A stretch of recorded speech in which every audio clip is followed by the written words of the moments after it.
सेठ सोहनलाल बहुत ही कंजूस था, इसलिए कोई भी नौकर उसके पास काम करना पसंद नहीं करता था। एक दिन सेठ जी, मैं दूर गांव से आया हूँ, कोई काम मिल जाए तो आपकी बड़ी मेहरबानी होगी। काम तो बहुत है करने के लिए, पर मेरे यहाँ नौकरी करने के कुछ नियम हैं। तुम्हें मेरी 3 शर्तें माननी होंगी। कौन सी 3 शर्तें सेठ जी?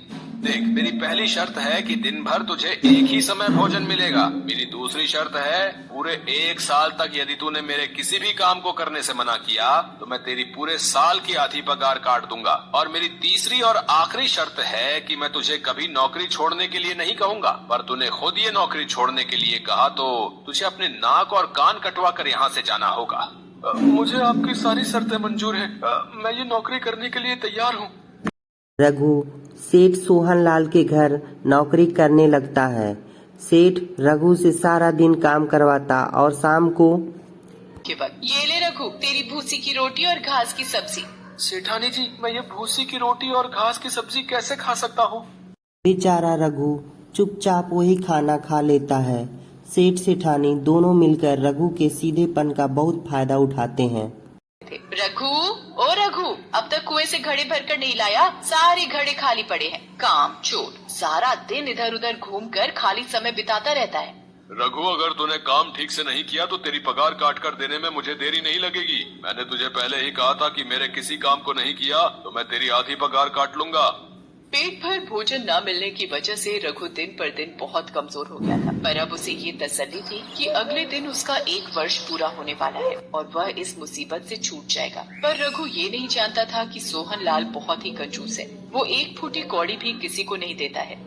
अब वक्त आ गया है इस नौकर पर भी तरकीब आजमाने का। कल ये मेरे से पगार मांगेगा, आज इसे वो 3 काम देने ही होंगे जो ये नहीं कर पाएगा, और मैं बिना पगार दिए इसे यहाँ से रफा दफा कर दूंगा। रघु, और रघु, इधर आ। सेठ जी, आपने मुझे बुलाया?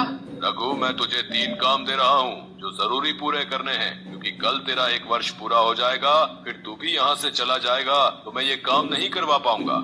कोई बात नहीं, बस ये 3 काम जल्दी से निपटा देता हूँ, बस कल तक की ही तो बात है। सेठ जी बताइए क्या काम करना है, मैं जल्दी से कर देता हूँ। देख रघु, पहला काम ये है कि वो सामने तुझे 2 कांच के जग रखे हुए दिख रहे होंगे, बड़े जग को छोटे जग में डालना है। दूसरा काम, वो भंडार घर में गीले अनाज की बोरियां हैं, अनाज को बिना भंडार घर में से निकाले सुखाना है। और तीसरा काम, तुझे बिना तोले मेरे सिर का सही सही वजन बताना है। मुझे पता है ये काम तो बड़ी आसानी से कर लेगा। पर सेठ जी, ये काम करना तो बहुत मुश्किल है, मैं ये काम नहीं कर पाऊंगा, और वैसे भी मेरा 1 ही दिन का काम बचा है। आप मुझे कोई और काम दे दो, मैं कर लूंगा। अगर ये काम नहीं कर सकता तो अपने नाक कान कटवा कर आधी पगार ले और शर्त के अनुसार नौकरी छोड़कर चला जा। रघु कंजूस सेठ सोहनलाल के जाल में फंस चुका था। उसके पास अब कोई रास्ता नहीं बचा था। जो काम सेठ सोहनलाल ने उसे दिए थे वो वह कर नहीं सकता था। भोले भाले रघु ने अपने नाक और कान काट कर आधी पगार ली और दुखी मन से अपने गांव वापस चला आया। जब रघु अपने गांव पहुंचा तो उसके दोस्त प्रीतम ने उससे सारी सच्चाई पूछी। रघु, मुझे सच्चाई बताओ, ये हाल किसने किया? तो नौकरी की तलाश में दूसरे गांव गए थे, फिर तुम्हारे साथ ये सब कैसे हुआ? रघु, मैं तुम्हारा बचपन का दोस्त हूँ, तुम मुझसे कुछ भी मत छुपाओ।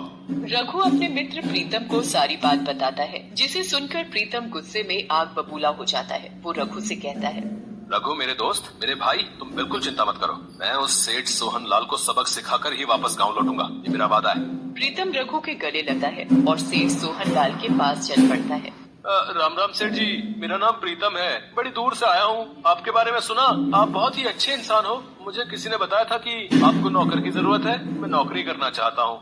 मेरे बारे में? अच्छा, वैसे जो भी किसी ने कहा है अच्छा ही कहा है, आखिर मेरा भी बड़ा नाम है आसपास के गाँव में। देखो प्रीतम, मेरे यहाँ नौकरी करने के लिए 3 शर्तें हैं जो तुम्हें माननी होंगी। अगर तुम वो शर्तें मान लेते हो फिर तुम मेरे पास नौकरी कर सकते हो। सेठ सोहनलाल प्रीतम को भी रघु की तरह ही अपनी 3 शर्तें बता देता है। ठीक है सेठ जी, मैं आपकी सारी शर्तें मान लेता हूँ, पर बदले में मेरी भी एक शर्त है। यदि आप मुझे खुद से नौकरी छोड़ने के लिए कहेंगे तो आपको भी अपने नाक कान काट कर मुझे देने होंगे, और साथ ही 1 वर्ष की जगह 2 वर्ष की पगार देनी होगी। बोलिए, मंजूर है? मेरे 3 काम ये पूरे कर ही नहीं पाएगा तो भला मैं इसे नौकरी छोड़ने के लिए क्यों कहूँगा? हाँ, बोल देता हूँ। प्रीतम, मैं तुम्हारी ये शर्त मान लेता हूँ। सेठ सोहनलाल प्रीतम की शर्त मान लेता है और प्रीतम उस दिन से काम पर लग जाता है। सेठ सोहनलाल जो भी काम प्रीतम को देता वो झट से कर लेता था। उसे सिर्फ अपने दोस्त का बदला लेना था, इसलिए वो चुपचाप सारा काम कर लेता था। एक दिन, अरे आपने रघु को जंगल से लकड़ियाँ लाने भेजा था, अभी तक नहीं लौटा। सुबह से चूल्हा नहीं जला। ले आया सेठानी जी, बहुत भारी गट्ठर है, जल्दी बोलो कहाँ रखूं? मेरे सिर पर रख दे। ठीक है, लाओ सिर नीचे करो। ओ पागल बेवकूफ, अभी सेठानी का सिर फोड़ देता। सेठ जी, मैं तो आपकी आज्ञा का पालन कर रहा हूँ, आपने ही तो कहा था किसी काम को मना नहीं करना। और रखो बिना जांचे परखे नौकर, मेरा सिर फूट जाता किसी और का क्या जाता। सेठानी गुस्से में घर के भीतर चली जाती है और प्रीतम मन ही मन मुस्कुराने लगता है। प्रीतम रोजाना ही कुछ न कुछ काम बिगाड़ ही देता था, जिसकी वजह से सेठ सोहन लाल दुखी हो गया था। क्या भंडार घर का सारा अनाज चोर चुरा ले गए? पर वहाँ तो ताला लगा हुआ था। मुझे क्या पता सेठ जी, मैंने तो ताला लगाकर चाबी सेठानी जी को ही दी थी। पुष्पा, प्रीतम ने जब चाबी दी तो भंडार घर खुला कैसे रह गया? तुमसे एक चाबी नहीं संभलती, मेरा हजारों का नुकसान हो गया। मुझ पर क्यों बरस रहे हो? चाबी तो वैसे ही खूंटी पर टंगी है, ऐसे नौकर पहरे पर रखोगे तो चोर ही आएंगे ना। बेफिजूल तुम मुझे डांट रहे हो। इतने साल हो गए हमारी शादी को, मैंने घर कितने अच्छे से संभाला हुआ था, कभी ऐसी नौबत नहीं आई कि तुमसे डांट खानी पड़े। मुझे यहाँ अब रहना ही नहीं है, मैं तंग आ गई हूँ, मैं अपने मायके जा रही हूँ। तुम ही संभालो इस नौकर को और इस घर को। ये मैं कहाँ फंस गया?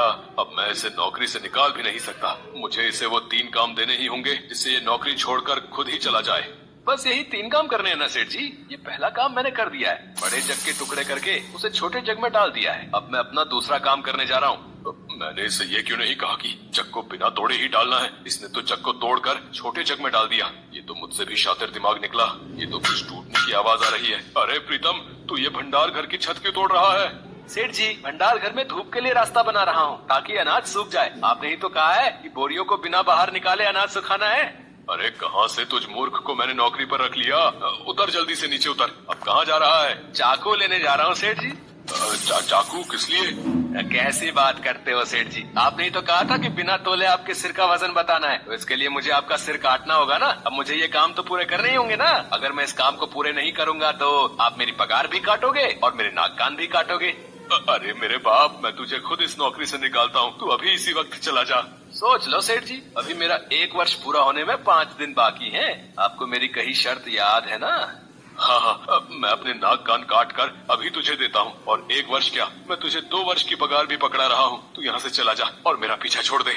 रुक जाइए सेठ जी, अपने नाक और कान मत काटिए। मैं आपकी तरह स्वार्थी नहीं हूँ, मैं तो बस अपने मित्र रघु का बदला लेने ही यहाँ आया था। मेरे मित्र की मेहनत की कमाई वापस दे दीजिए, मैं यहाँ से चला जाऊंगा।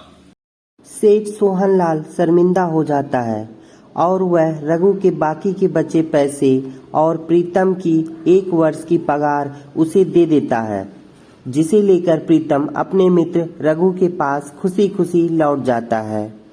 तो ऐसी बहुत सी कहानी देखने के लिए हमारे चैनल को लाइक एंड सब्सक्राइब शेयर जरूर करें। धन्यवाद।